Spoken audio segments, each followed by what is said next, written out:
Okay, we're going to start talking about biological molecules, that is some of the larger molecules that exist in cells. Proteins, nucleic acids, these are all considered what are called macromolecules, very large molecules that are only found in living organisms and cells. Basically, they're all polymers of subunits, and we'll talk about them later. Proteins are subunits of amino acids, and nucleic acids are subunits of nucleotides. So those are the two macromolecules that we'll end up talking about. But before I start talking about these molecules, these macromolecules, I first want to talk about a very tiny molecule that turns out to be incredibly important, and that's water. Now, water is, in a way, probably doesn't get as much attention as it ought to.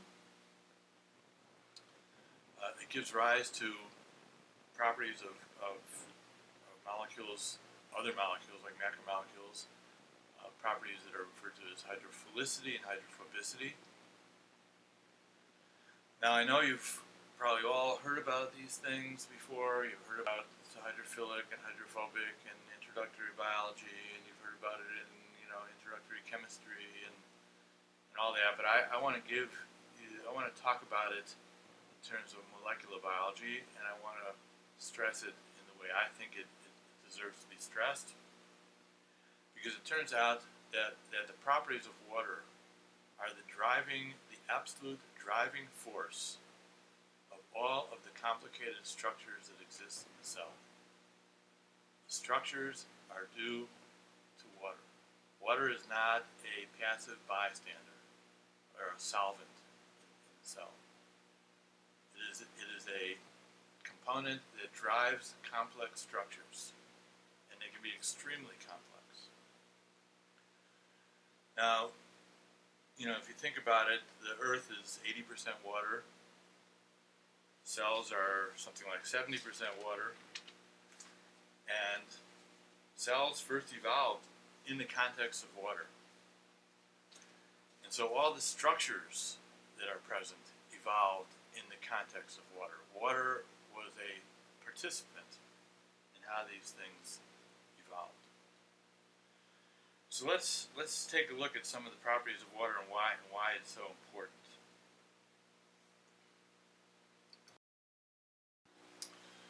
So this shows the structure of two water molecules together. The first thing to know about water molecule, H2O, is that it is asymmetrically charged. What that means is that the charges are not equally distributed among the molecule.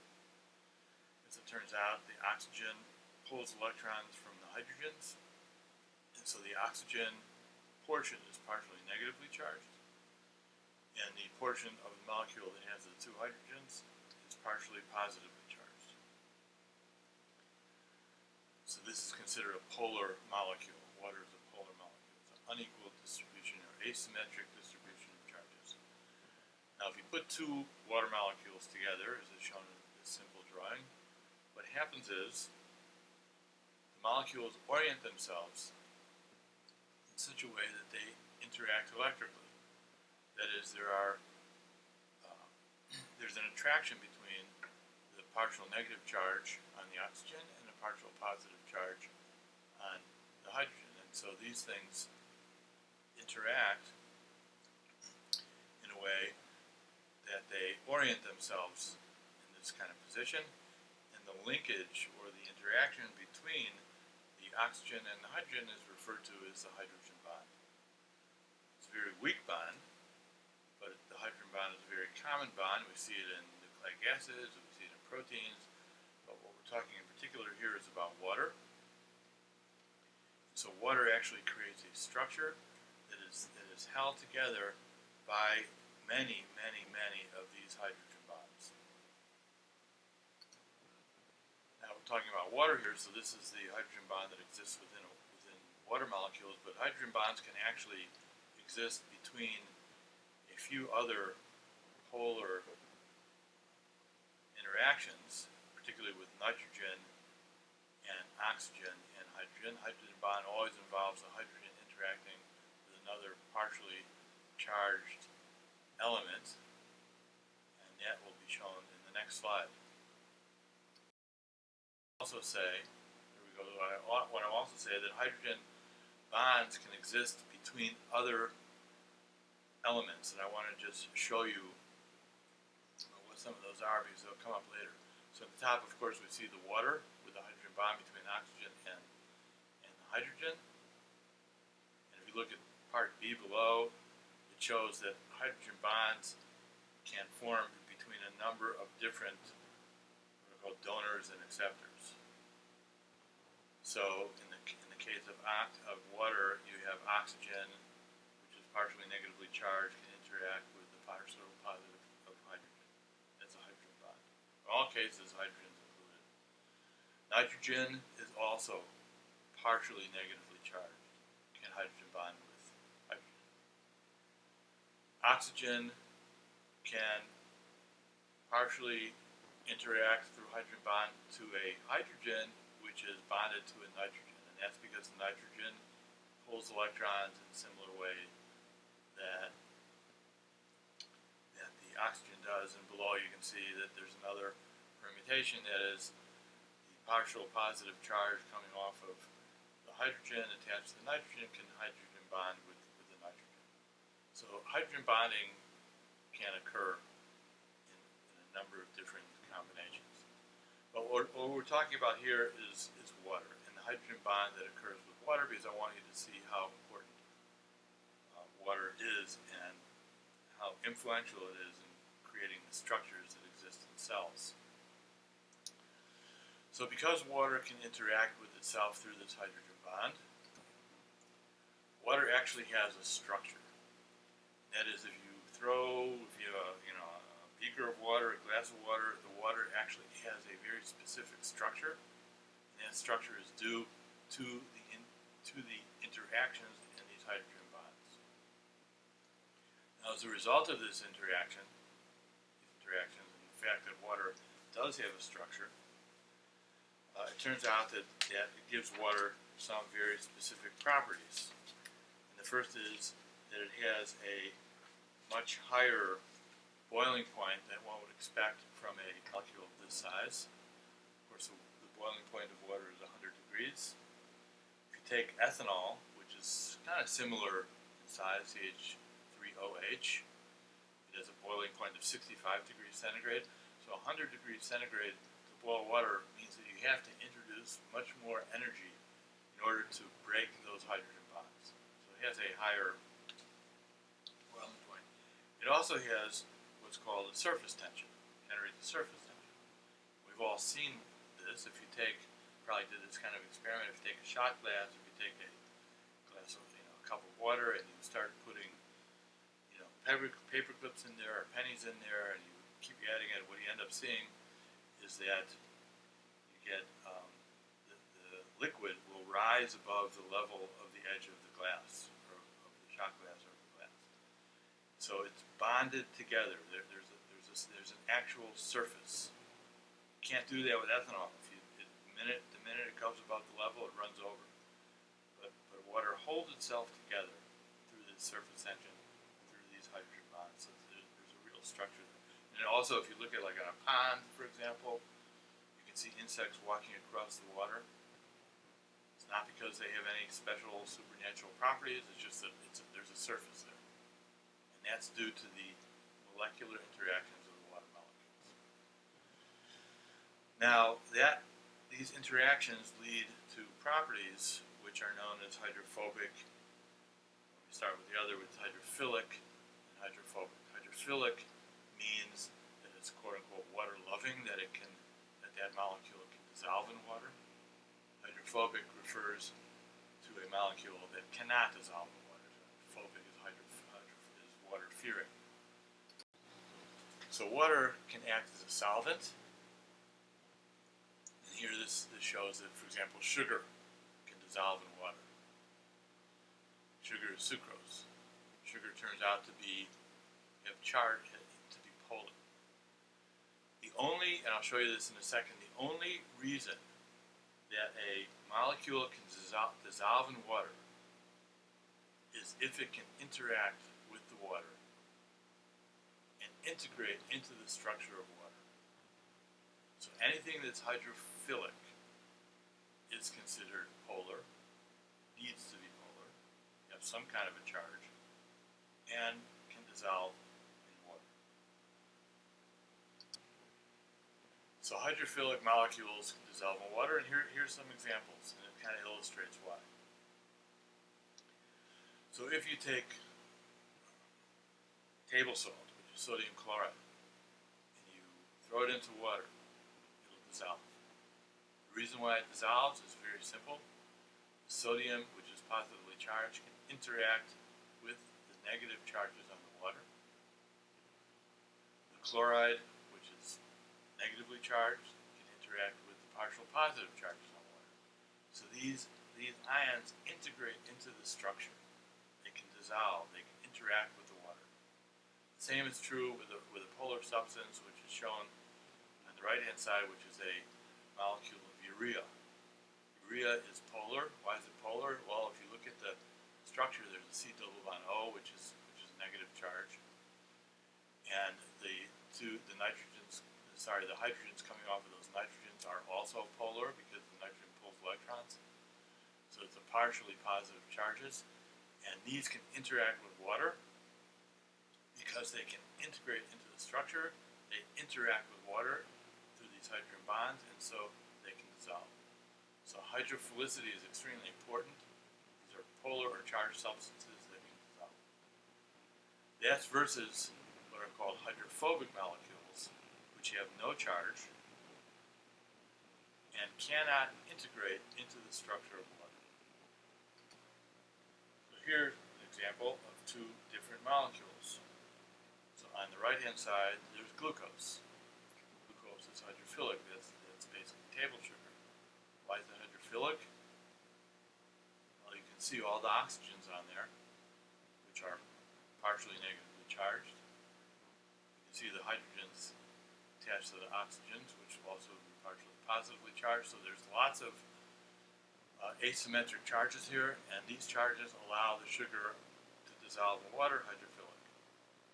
When we look at a hydrophobic molecule, motor oil, if you look across that compound, there's no oxygens, there's no hydrogens. All the charges are equally distributed. So this hydrophobic molecule, oil, cannot integrate into the structure of water, cannot dissolve in water. So if you mix oil and water together, you know what happens. You get two layers, and the oil floats on top. Now, I'm not at all exaggerating. We'll see this many times throughout the course of the semesters. We're talking about the macromolecules. It's not an exaggeration at all to say that the hydrophilic and hydrophobic interactions of compounds and molecules are what drive the three-dimensional structure of the cell. They drive the three-dimensional structure of compounds of macromolecules like proteins or nucleic acids. So I want to give you an example, a very simple example of how compounds interacting with water can drive complex three-dimensional structures. So let's take a look at the next figure here. So here's a little bit more complicated molecule. This, if you look at the left-hand side, well, each one of these represents the same thing, but if we look at A, you see at the top there's a C double bond O and an O minus.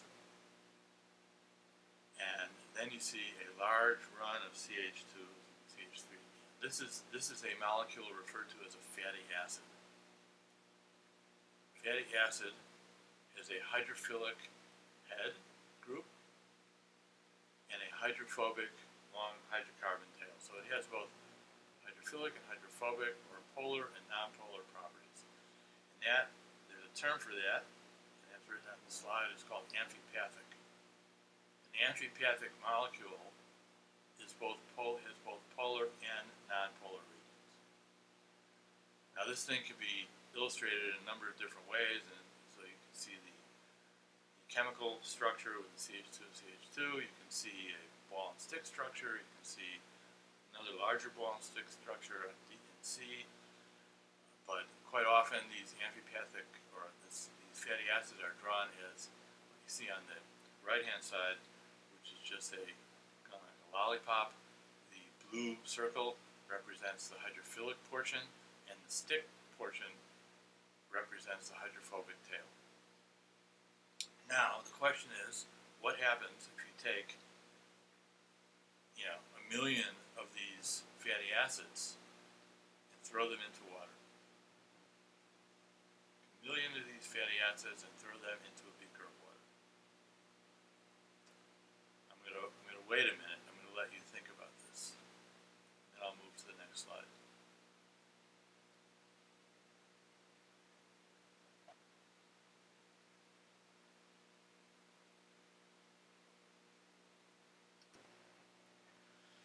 So here's what happens. If you take these fatty acids and you throw them into a beaker of water,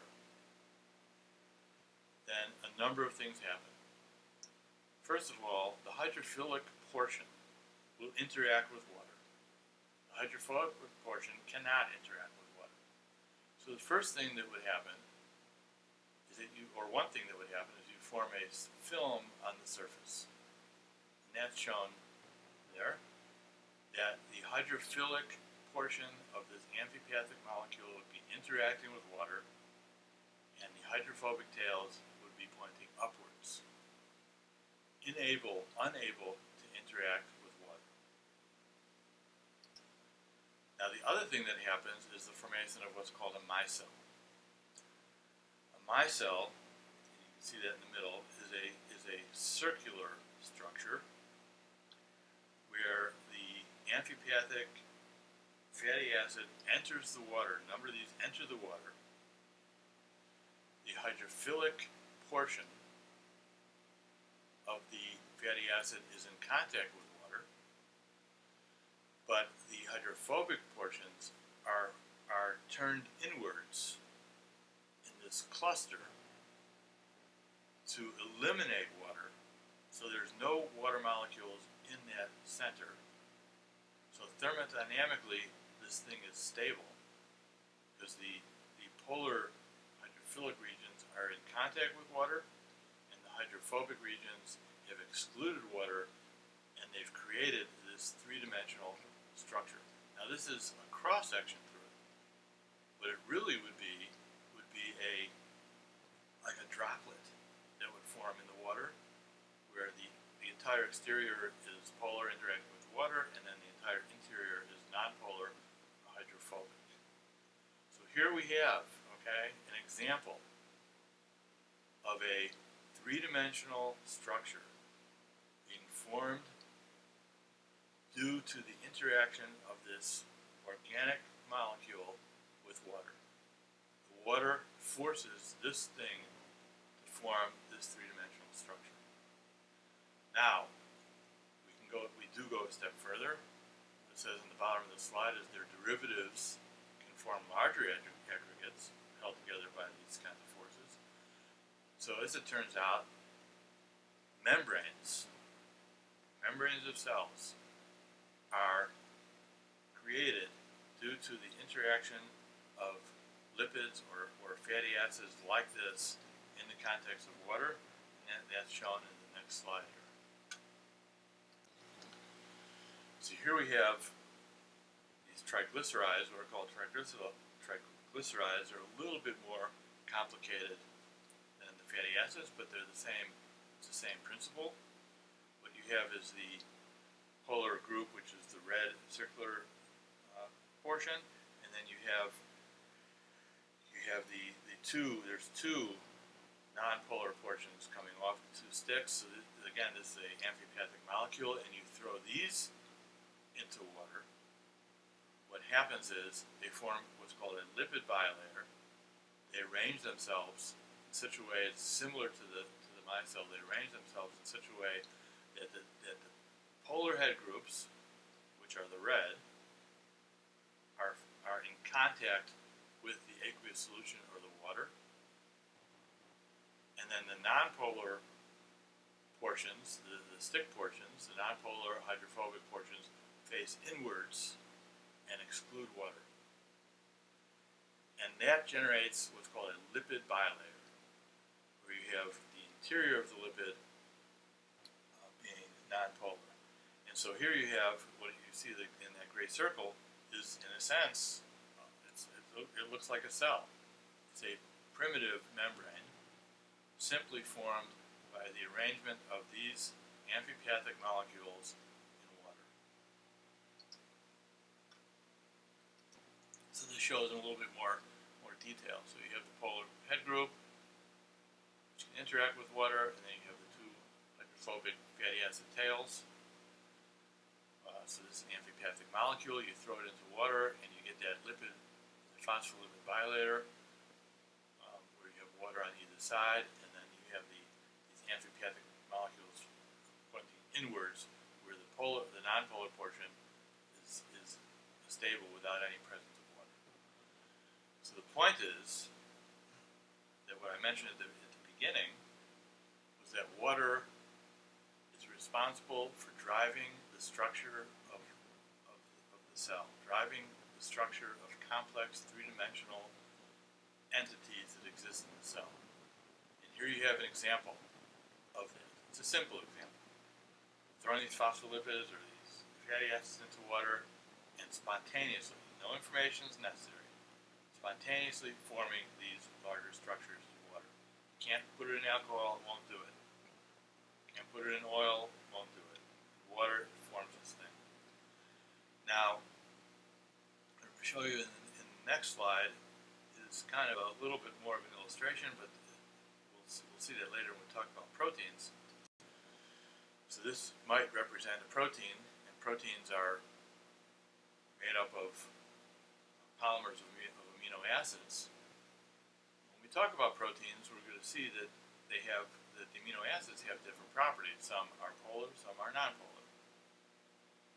And so if this were to be some random protein, and the green dots are representing different amino acids that have different nonpolar or polar or hydrophobic or hydrophilic properties, when that thing is placed in water, it will spontaneously fold itself into a way that generates the most thermodynamically stable configuration with respect to water, where you'd have the polar or hydrophilic amino acids in contact with water, and the nonpolar hydrophobic kind of shying away from water. So it causes these things to bend and fold in a particular way. Anyhow, so that's pretty much what I wanted to say about water. It is important, believe me, and because we'll be talking about in many cases, hydrophobic, hydrophilic properties and structures and so on. But I wanted you to get it, see at least how important I feel water is. Okay, so next time we will begin talking about